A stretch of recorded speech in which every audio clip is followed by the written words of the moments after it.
नाज़रीन अवां खे ॿुधाईंदा हलूं त मदेजी में सारियालो फसल मार्केट में पहुची वियो आहे। मार्केट में अघु घटि हुअण सबबि आबादगार परेशान आहिनि। इन हवाले से वीडियो लिंक ते मौजूद है आवाज़ न्यूज़ रिपोर्टर हकीम सातो जी।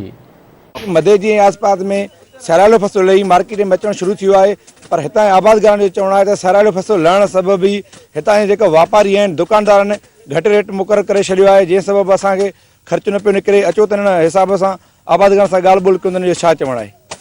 हिन साल जेको असां फी एकड़ जेको आहे त 10 मण बि नथो वञे।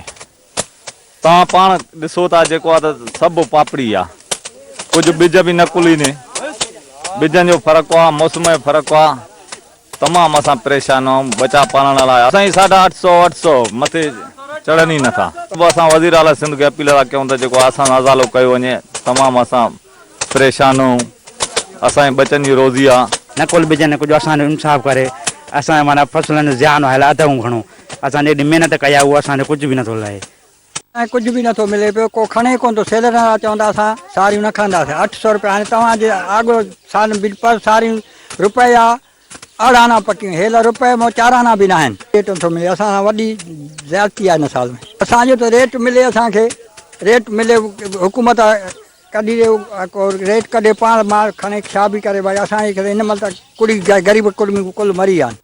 नुक़सान पहुतो आहे। रेट सफ़ा कोन। हाणे 900 रुपया रेट छा आहे। 1000 रुपए किलो साड़ियूं मिलियूं साईं।